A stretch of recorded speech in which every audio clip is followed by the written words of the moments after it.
Yes, guys, I'm Si. Welcome to Cardiff City World. Welcome to the breakdown. It's Sunday night where we break down the game from the day before. It's going to be interesting, as always. Always good chat. Always good to have the opinions of everyone. Unfortunately, the results are not coming. I don't think you can, by and large, fault the effort. I think the effort was there from the players. What I will say is I think we lacked quality, we lacked intensity, and I thought there was set pieces are getting ridiculous at this point. I almost feel like we're on the end of a bad joke because I don't understand why we don't change the set piece taker halfway through the game when it's not working for whoever's taking them. You know, it's puzzling, but we'll get into it all. But look, we're running out of games. Doesn't matter that we've got a squad that arguably is good enough on paper. Games not played on paper. We lacked, as I said in the title, we lacked intensity. We lack in leaders. You know, Aaron Ramsey really and Joe Rawls are the only leaders you've got in that squad. I think ultimately, maybe a couple of the younger lads might be leaders in the future, but it's a big ask for them to be leaders in a situation like this. And one of the things I want to discuss, actually, I saw an interesting post on social media. Someone said the average age of our team yesterday, starting 11, was 24-ish. And they posed the question, are we asking too much of the young players? Whereas it's difficult, isn't it? Because I said on Friday, I would rather see the likes of Ashford, Davis, Ruben, Bagan, because, you know, they care. They genuinely care whether Cardiff City stay up or stay down.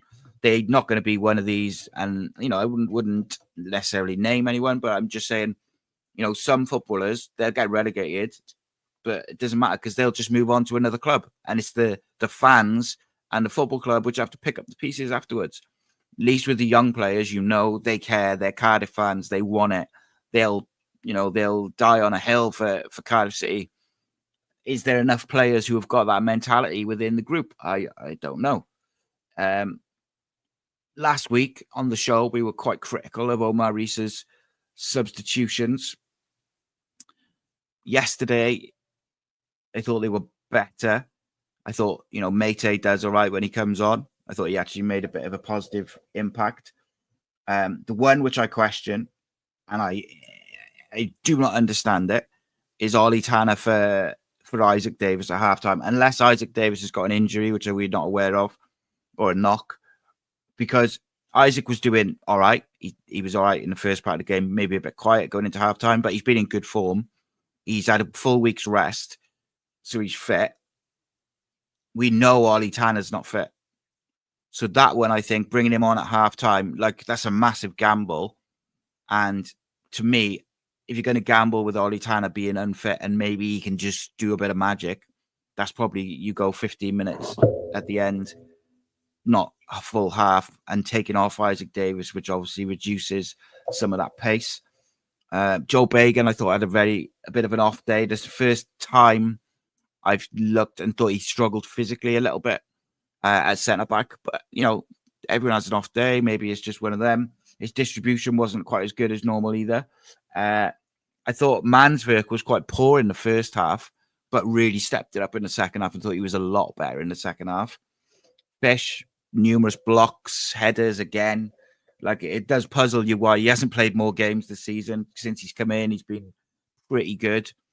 Rina Mogta, mind, to play like that after the week he's had, to play at all, but to play like that is incredible. O'Dowda in game, you can't fault his attitude, his mentality, his work rate, everything. He busts a gut for the club, and there's a reason why he's the captain and probably get player of the year. But too many times, his set pieces, his throw-ins, corners, they're not good enough. So we have to put, like, it got to a point in the game yesterday where I was like, Jesus Christ, because Will Fish had put a couple of crosses in, and I was like, he should be taking, like, anyone. You can't tell me that, because our set pieces are so bad, and it's not necessarily just O'Dowda, but O'Dowda was on him yesterday. They're so bad that you could literally just say, right, anyone that else take them because they won't be as bad as this, or they can't be any worse. I thought Yusuf Salic was a bit quiet in the first game. I thought first half, thought he got battered about a bit actually for the first time and really dominated physically in the first half. But I love his attitude and his work rate and his mentality that by the end of the game, you came away and you were like, yeah, he got the better of him in the end. And that is the attitude that we need. That of Yusuf Salic, of Mansverk, both had quiet or poor first halves, but to then come back in the second half and have good halves and dominate their opponent, like their individual opponent. That's the mentality you've got to have in this battle. So those two, get real plus points for me individually. Same with Rena Mota. Fish made some great blocks and tackles. Ollie Tanner lost the ball a couple of times on the edge of his own box. His final ball was a bit like it's fitness at the end of the day. We know he's got a bit of magic in him. I can't reconcile what we're trying to do with him, because he's nowhere near ready.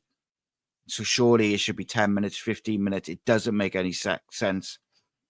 As I say, Bagan struggled a little bit. I thought Ruben was okay in the first half. Got pushed off the ball once or twice, but then second half, I thought him and Mansverk did really well as a combination.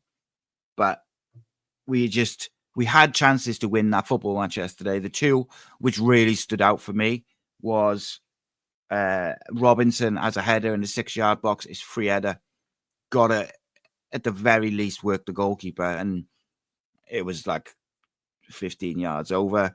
And then Matey gets one later on. The ball, there is like a defender coming across him, so you might see it a bit late, but he's got to score. Got to score. Both headers in the 6-yard box. Got to score at this time of the season. In that situation, we have to take our chances. So yeah, look, it's been the story of the season. Individually, there's a couple of performances where you could say, yeah, they did good, or they did all right, or they showed a good mentality to come through a difficult first half and, have an influence on the game. But the lack of cutting edge, the final ball, the final finish, it's just not there. And that is concerning, because earlier in the season, you'd feel like, well, all right, we maybe don't create loads, but at least if we do create something, Robinson will knock it in the net. But he's streaky, and he's not on a streak at the moment. Salic hasn't had a goal for a couple of games, but looks dangerous at least. Ethan Howworth makes me nervous with the ball at his feet, but shot stopping, I think he's as good as Alnwick. Interestingly, actually, a friend of mine texted me after the game and kind of said he felt like if Alnwick was in goal, we'd have lost that game, because he doesn't rate he thinks he makes mistakes from shot stopping. I don't think there's much in it between the two. I don't think either one of them is a number one. But we can't really plan for the future because we don't know what league we're going to be in. It's one of them. Like, it's really frustrating, because part of me wants to get behind the team and really push and be united together and get us and make good and just stay up at all costs, of course. But the other side of it is I'm so frustrated because this team shouldn't be where they are. And that is because of a massive mismanagement at Cardiff City Football Club from top to bottom. It just is. And, Omar Rhys has got to take responsibility within that. It's not all on him by any means, but it is on him to a certain degree, because he's making decisions, picking the side, he's setting up the side, he's tactically. He's had, by the end of the season, he'll have had 40-odd games. But ultimately, it always comes back to the board, to the owner. Well, I don't even think it's, as I've said many times, only one man makes the decisions. And that man has made his decision. He's going to live with it. It's mad, because I was always led to believe, and I'd always believed that if relegation became possible, that Vincent Tan would not allow that to happen. He would step in. Well, I'll tell you something now. Relegation doesn't just look possible. It looks likely at the moment, because I don't think we're playing that badly in the defensive third and the middle third. final ball, that cutting edge, is just not good enough at the moment. That's going to be the issue, because we realistically, you've got to look at where you might pick up some points. Where can you pick up 3 points? Because I think we need at least 8 points from the remaining games to have any chance of staying up. And even that might not be enough, depending on results elsewhere. We need at least 8 points for me, which is 2 wins and a couple of draws, or you obviously can go 3 wins. Now, on paper, this squad is good enough to win all 6 games. But as we said at the top of the show, football's not played on paper. I went through it with a friend earlier, and he said, "Give me your score predictions for each game for the remaining game," and I'll share those with you now. I said 1-1 on Tuesday against Preston. I said 1-0 victory versus Stoke. I said a 2-1 loss to Sheffield United, 3-1 victory over Oxford. I had a very optimistic 1-1 draw against West Brom, and then the Norwich game at the end of the season, I think, is going to be a very high-scoring game. I went for 3-2 City, but I do feel that with the Norwich game individually, I feel that the way the Norwich team set up, I feel the way the Norwich play does play into some of our strengths, especially away from home. For instance, I think you can exploit them down the left-hand side with an O'Dowd or an Alves. I think Salic can really cause them problems at centre-back. And I think if Ruben or someone like who's creative is in the 10, they could cause problems. So I think that last game could end up being absolute mayhem. We might lose like 5-3. We might win 4-3. I wouldn't want to go there. Well, I say that. I think if we have to go to Norwich and 3 points definitely keeps us up, I think we'll go and beat Norwich. If we need 3 points plus points at from the West Brom game, that's when I'm concerned. I do think that. And again, I go back to what I said. I say that, so I'm going to contradict myself, but football's not played on paper. So where I think we can exploit Norwich doesn't mean that we will exploit Norwich. So it kind of is what it is. You can't dodge it. You can't. We can't. There's simply just nothing that us as fans can do other than support the team now, because it is what it is. We shouldn't be in this situation. I don't know what in the fucking hell we do all week with regards to set pieces, goal kicks. We don't seem to have a plan. We don't seem to know whether we want to play out from the back or whether we want to lump it up to Salic or whether we want to just play little long balls to the wide players. We just don't seem to know what the plan is in terms of playing out. Let's have a look at some of the so I'm going to get to some of these comments now. Let's have a look. Wayne Richards says Sheffield Wednesday was there for the taking. QPR was there for the taking. 100%. QPR had so many injuries. They're in awful form. I thought they were really, really poor. What they did have was they had 2 good centre-backs and they just set up to defend. Are they hoping to Preston score a home goal for us to win? Because it seems we can't score at the moment to win games. Yeah, we have to find a way. We have to find a way. G-Ballers at Averin says, can't blame preseason, can't blame Bullett's first 6 games, can't blame fitness. Rhys is a fraud. He's had 35 games to pull us clear. It's all right coaching down the Vale, but he can't do it from the sidelines. I mean, it's difficult. He's had 35 games. And with this squad, we simply shouldn't be where we are.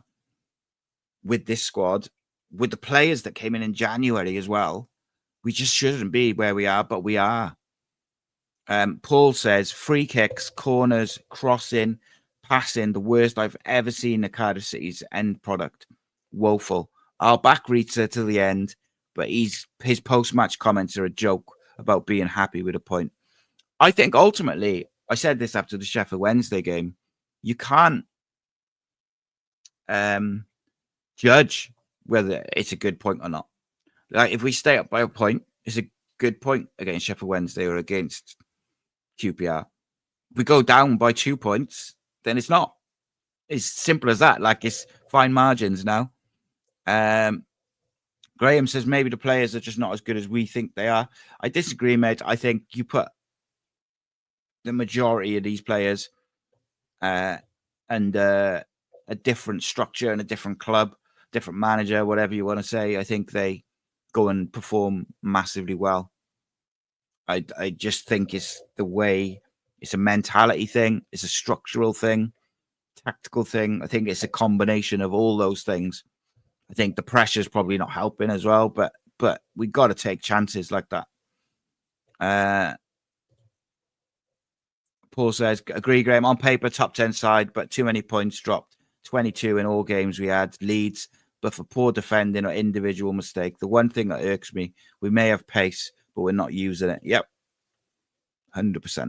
I thought, right, so yesterday against QPR, first 10 minutes was exactly what I wanted to see. We were all over QPR like a rash.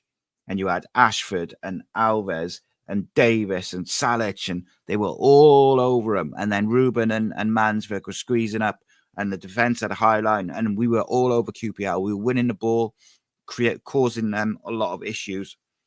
And then all of a sudden, around the 11-minute mark, we just dropped back. And we just invited pressure, and we let QPR suddenly have the ball at the back. They started to knock it around a little bit in midfield and at the back, get comfortable.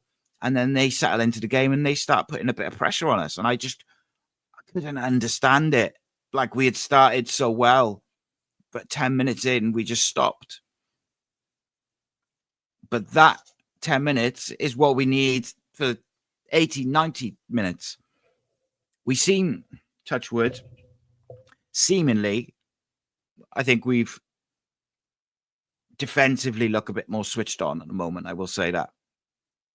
There was one where Ollie Tanner in the second half lost the ball sort of on the left-hand side, about 30 yards out. And it kind of, I think Ruben it kind of goes inside. Ruben makes a tackle and it deflects into the area and the QPR guy's full through.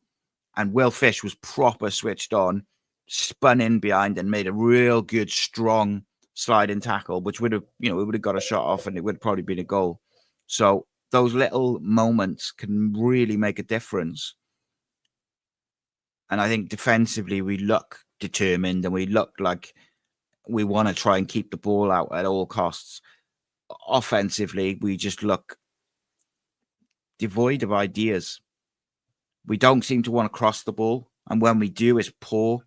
It's either overhit or it's underhit and hits the first man. We don't seem to have like a tactical instruction of like, say, if the left winger gets in behind the fullback and he's got the opportunity to cross, are they looking to play it in to the space between the defence and the keeper for the striker to attack? Are they looking to put it in the air for him to attack at the back post and head it back across with someone following in? Are they firing in low to try and get a deflection off someone? There doesn't seem to be any sort of plan. And you could argue that there's no sort of plan anywhere, but, let's have a look. Rhys says, it really is, though, on paper, Paul. I can think of more than 10 teams with better squads in the league. We're heavy in forward areas, but light at the back, lack leaders and championship experience. I think it's outrageous that we haven't got a fit right, or we haven't got a right back. We've only Perry NG's out, or Kipakio, who's technically an academy player, just come in. No disrespect to Rinamoto, but we should have another option for a right back. Our defense, like yesterday, is a midfielder, a right back, Will Fish, a young central defender, Joe Bagan, who's probably a left back by trade, who can play centre back, and Calmo Dowda, who's a winger. And none of them did anything wrong.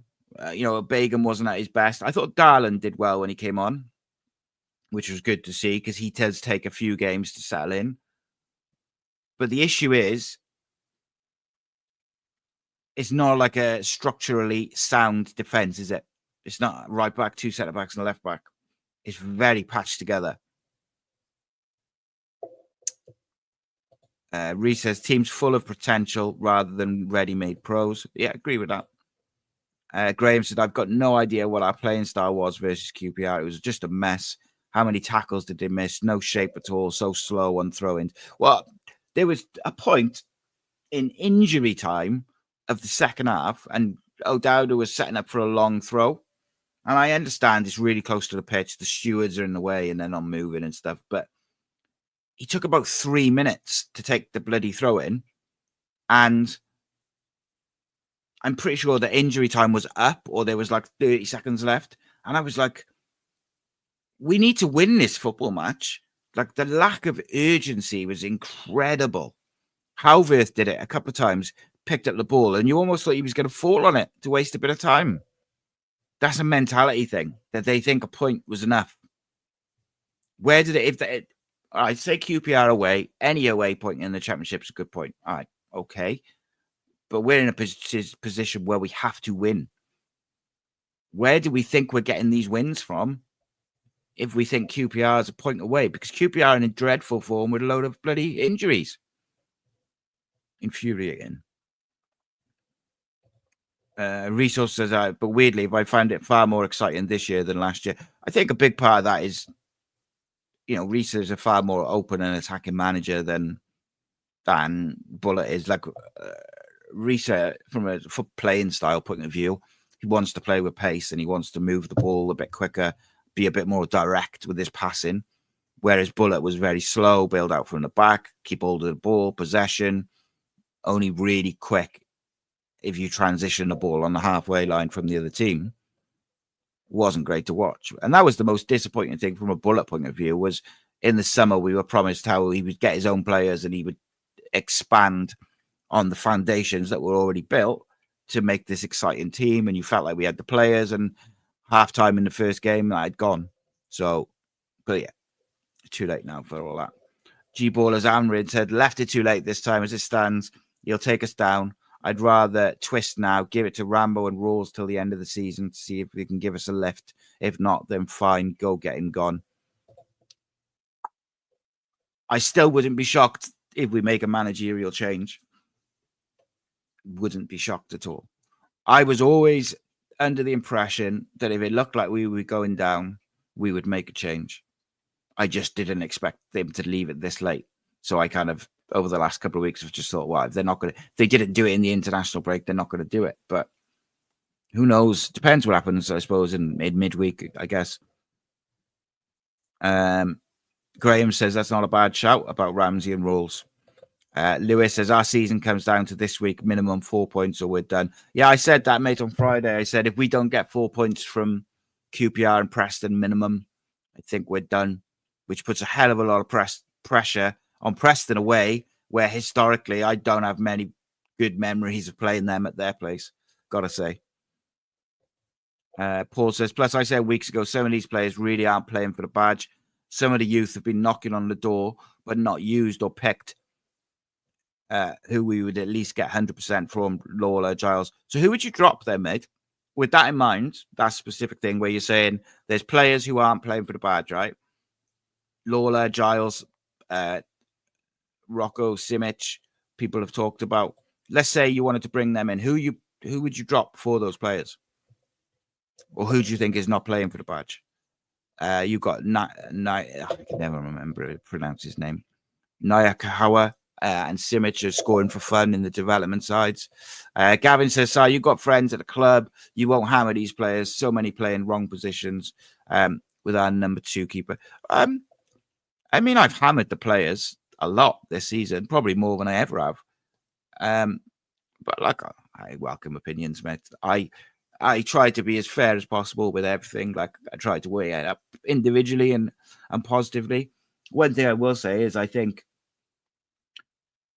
I said on Friday, I thought we'd be better putting Ruben in the 10. So even if Chambers was out, I said on Friday we should play Mansverk alongside Robertson or Turnbull, Ruben in the 10, and put Kean Ashford out to the left, have Will Alves on the bench, because I felt like that was more round pegs, round holes. And I think whilst Ruben long-term might be a number 8, I think you get more out of him in a number 10 now. especially in a game where you've got to score and you've got to create. Defensively, Darlin looked good. So you could argue about putting Bagan back to left back and then put Darlin back in the defence. But I think Bagan and Fish have got a decent partnership. And because we need to win games, there's probably an argument to play O'Dowda at left back to be a bit more attacking. It is difficult, though. But Graham says, agree. I won't play Simic until we are safe. Made no sense. Yeah, bizarre statement that was, mate, to be honest. Rhys says, I wouldn't give it to Rolls or Rambo. That's what's to say they will be any good either. Rhys has been thrown under the bus hard on socials. There's so much wrong with this club than just the manager. Rhys, I take you back to when Omar Risa was appointed to the summer. And what did I say? Set up to fail, set up to be the scapegoat and take the blame for relegation. 100%. Does he have to take responsibility? God, yeah. Because he has dropped the ball numerous times with his decision-making in-game and his selections at time. Trying to rotate too many, not playing people in the right positions, trying to be maybe a bit too clever, going to 5 at the back too early in games, whatever it may be. He's made mistakes. So he has to take accountability for that, and I'm sure he will. But he's been set up to fail, mate. He's a young manager in his first high-pressure job. And we've got literally the minimum amount of coaches that you can have. And all of them are relatively inexperienced in terms of their coaching careers. But yet, I don't know. But then I know a lot of people will argue this, mate, about, I know you just said not that you wouldn't put Ramsey and Rawls in. I know a lot of people now would say anyone would do better than what Omar Risa is doing. I don't necessarily agree with that, but I understand the sentiment because I think there's certain things that are obvious that we've seen. And it's more the in-game stuff for me that, like, I find puzzling. Like, I can't really get my head around putting Tanner on at half-time. On one hand, I admire it because he clearly gambled yesterday. Chambers was out, and he went very attacking by putting Ruben in the 8.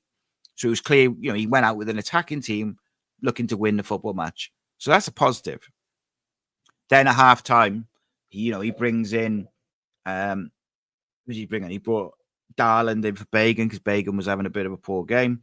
Brought Tanner on for Alves, Callum Robinson on for Davis, Mate on for Ashford at 66. So he's trying to win the football matches. He's trying to win the game. The one I think you can question is, could you have given Tanner, put him on later in the game? Because he's just not fit. He is nowhere near match fit, match ready.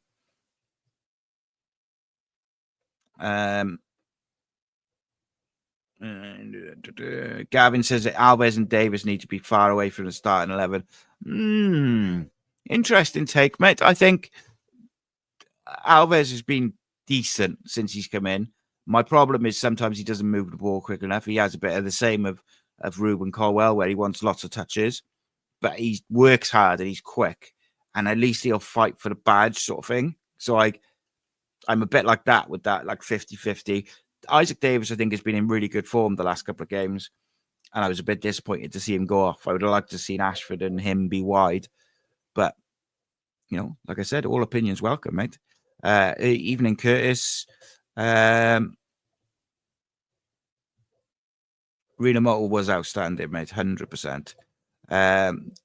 Gavin says Callum O'Dowda should play in a forward position. Bagan's not a centre-back and Turnbull should play. Mate, I don't know why we will not. Why cannot we not? When Turnbull's on a pitch, why is he not taking set pieces? Why? Don't understand it. Our set pieces infuriate me, mate. This is so bad. I understand people wanting to play O'Dowda at left wing. I think I can see the argument for it. He's been our most consistent player. He cares. He's got the right attitude. So why wouldn't you play him left back? But then I think what I've seen I mentioned this in the bit of the video which I did on Joel Bagan the other day. One of the things I've noticed with Bagan this year, since he's properly broke into the team, is he's been excellent on the ball and defensively, bar maybe one or two things.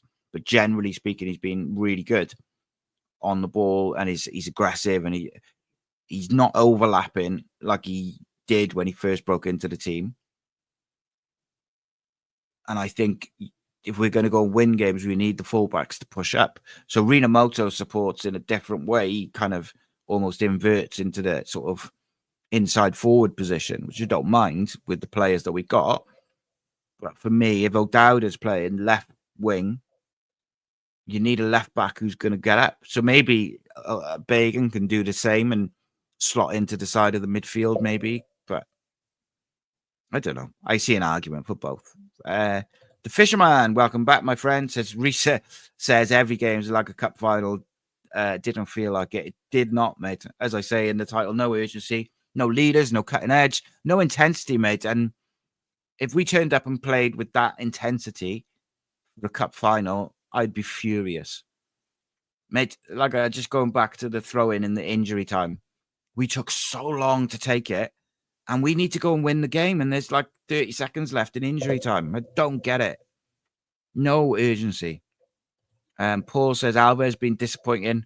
Don't know if he's still carrying an injury, but what's wrong with crossing? Same for Ashford. Don't see the crossing. Well, I think part of it is because their right foot is playing on the left.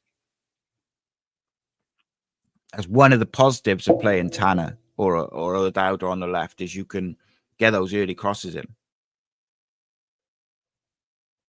Graham says, I think it's because we're slow getting the ball to them. The defenders are all in place. Yeah, we wait for teams to set up, don't we? Football's dire. It's just a ball fest. Rhys says, yeah, we never play on the break. We let them set up every time. Yeah, it's a modern game. Not just that. It's so many times obsessed with ball retention. Yeah, one of the things which infuriates me about modern football is everything is overcoached. Every little detail. You very rarely see players just play off the cuff, take a real quick throw in, and the striker runs in behind before the defense have set up, or just someone do something a bit magic out of the blue, because they're all just overcoached. And when you're in these high pressure situations, then instead of having that urgency and someone taking a bit of a risk and dropping a shoulder and whipping across in, they just go back, retain the ball, because that's all they've been coached for years and years coming through. And it is infuriating. I hear you. Jonathan says, relegation is possible because the board have been sleepwalking into it for years. We're run dreadfully. Everyone but our board can see things have been wrong. Yeah, well, yeah, 100%, mate. But also, our board doesn't make decisions. One man makes decisions. And that one man thinks that he knows more about football than football people, than the people on the board, like the media, the fans, everything. It's ridiculous, mate. And I would argue, Rhys said yesterday, and it was something which really caught me. Rhys said he said it to me in the day, and then he kind of repeated it on the post-match show. He said, we're not even sleepwalking into relegation at this point. We're literally running towards it. And it's absolutely true. We have flirted with relegation year after year after year for the probably 3 or 4 years, bar last year because of Bullett's Ball Fest. It was boring, but we were never in that relegation chat. Got to remember, the last time we came close to relegation, we only stayed up because Reading got deducted points.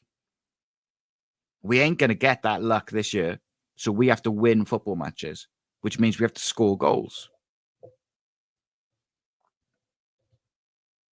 Graham says, Oxford win for me was a blow for me. They've got a hard run in. Yeah, they have got a very hard run in. We have to make sure we beat them and Stoke. Yeah, I don't. Let's have a look. Inexperienced managers with inexperienced staff is pretty unforgivable, to be honest. I wish I could say such silly decisions were a one-off. It's a joke, mate. Absolute joke. And ultimately, right, we have a squad which on paper shouldn't be in this position. But those players have to take responsibility individually and collectively because they haven't been good enough this year. Now, yes, there's been positives or whatever at certain points for certain individuals, but as a group, they haven't been good enough. We haven't scored enough goals. How many times have we talked about defensive mistakes, switching off after starting well? Bloody hell, Burnley earlier in the season, first 20 minutes, we were wicked. And then suddenly we were 2 or 3-0 down because individual mistakes. The players have to take responsibility. Everyone wants to blame Rhys, and I get it. He's the manager. He makes the decisions, and his decisions have a lot to be desired in certain aspects. But what about the players? Why do players always get a free ride? Because it's the manager, right? He'll lose his job. The players, they'll just go by. They'll still get paid. We're so stupid and badly run as a football club. I would almost guarantee that none of them have got a relegation clause in their contract. So not only we'll go from being 5th or 6th, whatever it is, highest wage bill in the championship, to having the highest League One wage bill. And do you think any of them give a shit? Maybe 1 or 2. That's about it. And I think come the end of the season, those players have got to look in the mirror and they've got to say whether they think they've been good enough. Because I think, and I think most people agree, that this side shouldn't be where it is. You can't just hide behind the manager or hide behind the shitly run club, because we've had a shit run club for years. But people don't want to hear that. The players not being good enough. Right. Tactics wise, we're still doing what we've done. When Rhys has started as interim, while he's got some points, it's not been good enough. 22 points is a heck of a lot of points to be dropped. It's disgraceful, mate, ultimately, isn't it? Like, to be losing 22 points from winning positions is absolutely disgraceful, unacceptable. And as I said at the start of the show, I'm finding it really difficult because I want Cardiff to stay up so badly, it fucking hurts. And I think it's going to get pretty fucking toxic over the next few weeks, if I'm honest. Because that's where I think results will go. And I don't want to do that. I don't want to make videos like moaning and criticizing and all this sort of stuff. But ultimately, I'm going to give an honest opinion, and it's a shit show. So it is what it is, and it's just going to get worse and worse. And I'm never going to not be honest. So tis what it is. And also that's the other point I was going to make is when you flirt with relegation year after year after year, if you don't address the issues that have put you there and keep making the same mistakes, eventually you fall through that trapdoor. Now, I hope that we get one last summer to sort the shit out. Do I think we'll stay up? I really don't anymore, which is mad because all season I said, I really think we're going to stay up. I really think we're going to stay up.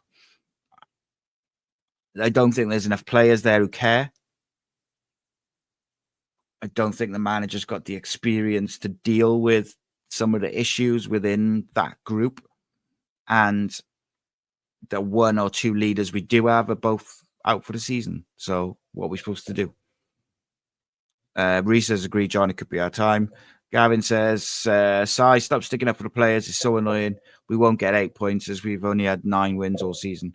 Okay.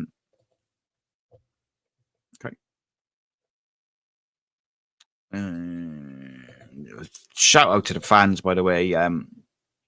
Yesterday, I thought the Cardiff City fans were superb yesterday. Didn't stop chanting, clapped the players off, sticking with the players. And we do need that now. It's frustrating because we're all frustrated. We can all see the problems, and the issues that are at the football club, whether it's off the pitch, on the pitch, in the back room, whatever, we can all see it, and we're going to talk about it and stuff like that. But we also, as fans, need to get behind the team to try and stay up. So it's like catch 22 in it. On 22 points dropped, but I wonder how many of them are on players making silly mistakes rather than tactical issues. Too often I remember senior pros switching off in games. 100%, mate. 100%. And look, right, I think Perry NG has been a lot better in the last couple of months, but at the start of the season, it felt like he was almost switching off every time he played before he got injured and costing us a goal. Like, how many goals came from that side, or people running in behind him and he just completely had a brain fade? He's better than that, but not this season. Jesus, that's never a good sign. Fact Steve says, welcome, mate, by the way. Hope you're good. Says, I noticed some of the bookies have suspended betting on Cardiff be relegated. The bookies think we're going down. Yeah, well, mate, if you look at the form of the other teams around us, we are. Like, that's the problem, innit? We've got to score goals. Tim O'Brien says we might not need 8 points. Is finishing above the bottom three. A win changes the dynamic very quickly. I think we may surprise and win on Tuesday. I'm not confident for that Preston game, Tim, but I will say, I said on Friday, if we get 4 from these two, I said I think we'll stay up. And I kind of still feel that way, but I'm not very confident. And I've contradicted myself because I said a minute ago, I think we're going to go down. I said on Friday, 4 points is what we needed minimum from these two games. So we have to go and get 3 on Tuesday at Preston. If we lose to Preston on Tuesday, then we're in big, big, big, big trouble. Because we've got 3 games which we're not expected to win on paper. So the amount you got, which leaves you 2 winnable games on paper. Now, I've already said I think we can go to Norwich and win on the last day if that's what we need to do. And I can see it being a high-scoring game. But West Brom and Sheffield United is hard.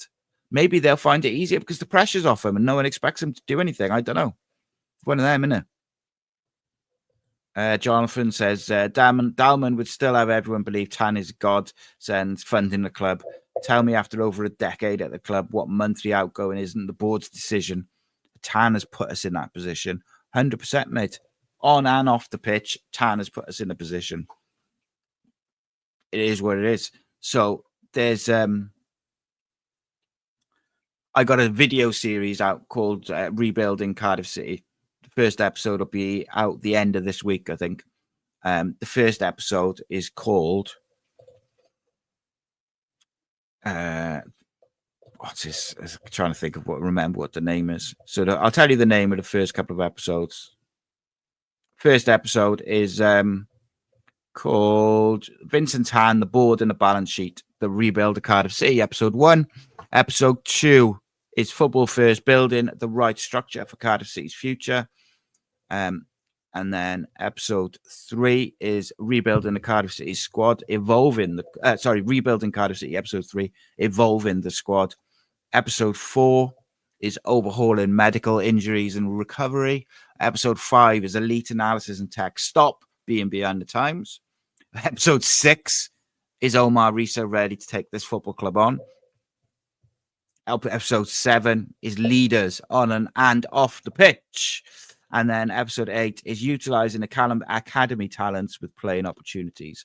And there's probably going to be an additional 2 episodes, which I haven't worked out yet. But you should look out for that. It's going to be interesting. They'll be about 30 minutes long, and they'll be going into a lot of detail. I am effectively trying to distract myself by creating content to distract myself from the stress of it all. I've also got a series called Rebel Voices coming out on Ace Podcast Nation. If you like music, that's going to be a good one. The first one is about Axl Rose and is out probably at the end of this week as well. Jamie, going back to something I said earlier about the age of the team, and I thought it was an interesting question which someone posed. Are we relying on the young players too much? Should we be adding some experience? So Jamie just saying there, he said, we just need some older players. Most of our players are 22 to 24.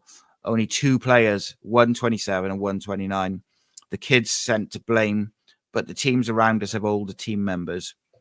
The average age starting lineup yesterday was 24, and he says you win nothing with a team of kids. You've got to have the right mix, haven't you? Got to have the right mix. Tim says play Robertson and Turnbull as a midfield pair. It worked. Well, that was our best midfield of the season in terms of output and in results, output in quality of football, and output in terms of how the team just generally functioned was Robertson and Turnbull as a 2 and Ruben Colwell in the 10. It is what it is, isn't it, Tim? But like that's a fact statistically. Jamie says Omar traits in League One with 9 kids out there on the pitch, but not a dog in a fight in the Championship. No experience. These kids can see the tide rise. And yeah, there's a lot of pressure on them.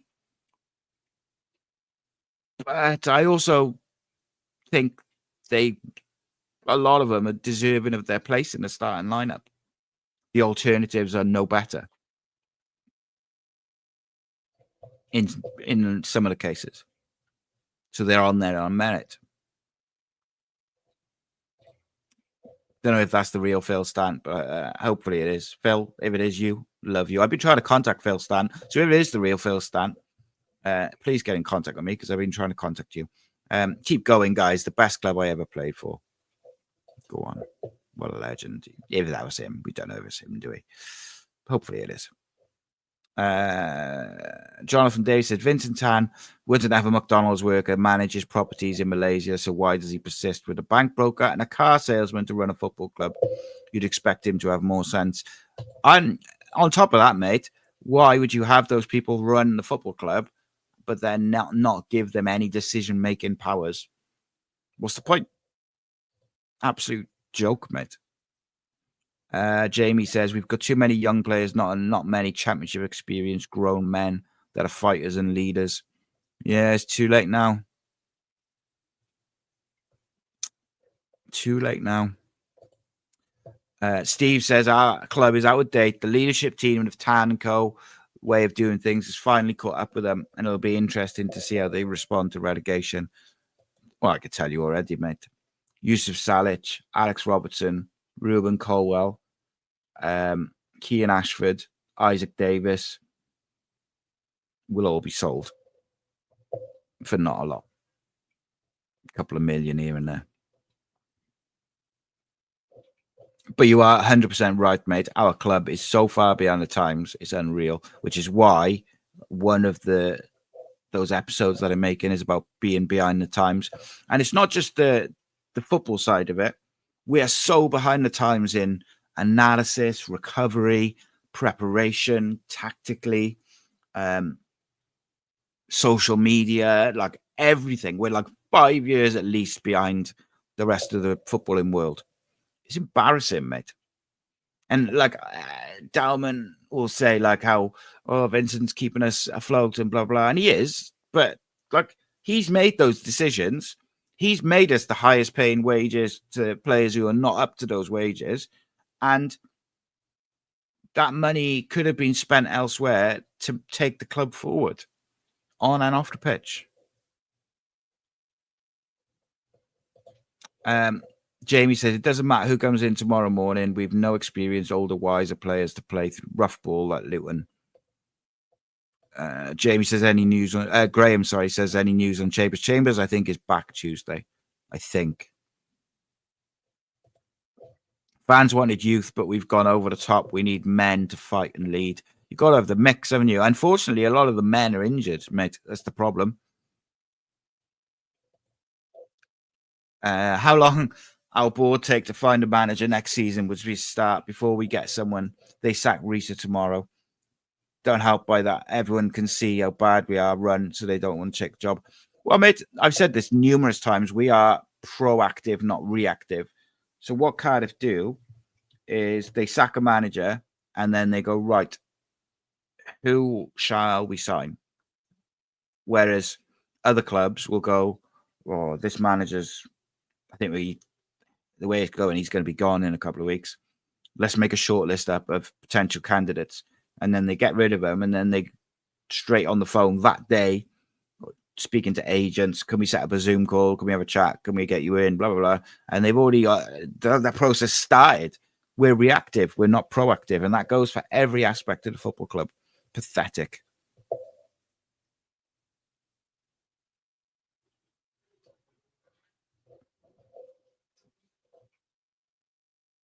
Yeah, Reno Moto man of the match yesterday. Unbelievable performance considering. Curtis, I feel your pain, mate. Said, I predicted mid-table this season, but I didn't expect we would be in a relegation battle. Me neither, mate.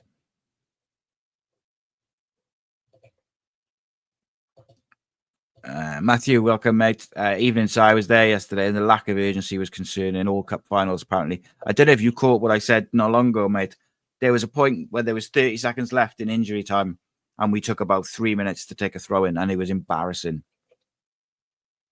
Yahtzee says Rhys has been a disaster. Any normal club would have acted a long time ago. We're such a mess. Well, I can give you the 3 points where they could have and should have made a change if they were going to do it. You had the initial period where he was interim, so before Christmas, you should have appointed Slaven Bilic then. Then you had the bit after the Oxford game, after an awful Christmas period. And that Christmas period is what ultimately fucking tipped the season upside down.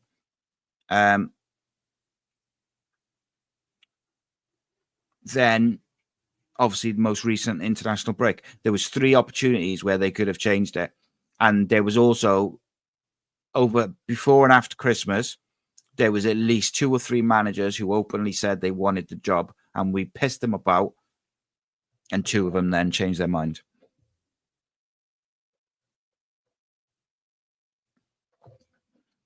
There has to be, they have to sort something out. Stanton as my favourite player, says Yahtzee, from the great Eddie May days. Yeah, 100%, mate. Gavin says, what's your thoughts on the players' end of season awards a week before the last game at Norwich? They should cancel that now, mate. They should cancel it. Apart from anything else, mate, right?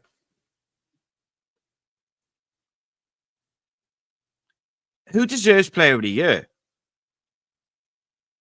O'Dowda. Okay. There's nobody else in the conversation. I don't even think Rina Moto's in the conversation. I think Rina Moto is probably second, but he's not in, I don't think he's been that close to O'Dowda. I think he's had periods where he's been quite poor. He was excellent yesterday.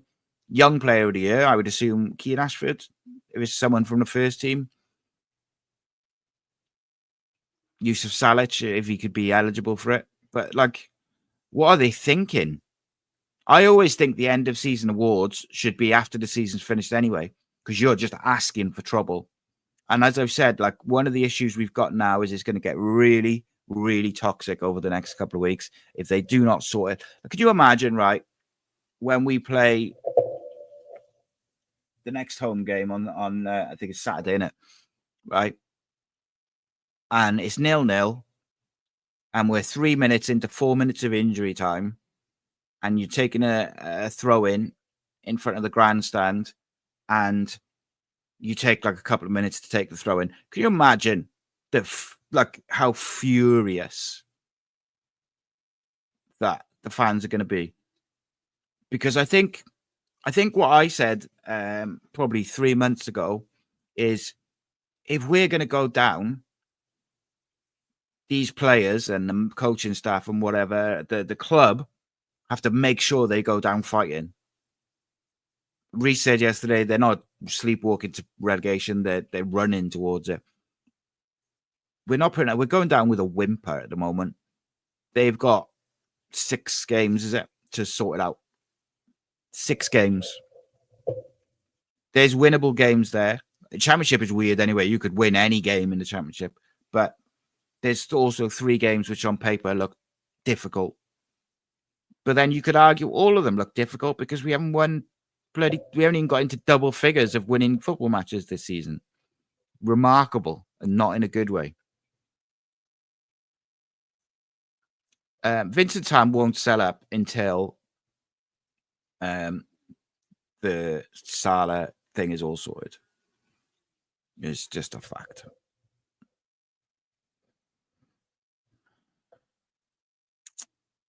No leaders. Yeah, no leaders, guys.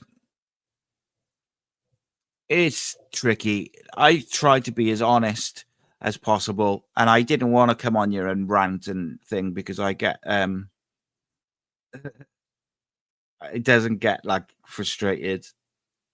I wanted to try and I wanted to go into the game and look at some analysis, but I can't. Like the frustration is like constantly there all the time. The players have got to. They've got to step up and they've got to take their responsibility. They've got to take it on, regardless. Now, I believe Chambers had a bad back. I don't know that for sure, though. Like, should Chambers be going?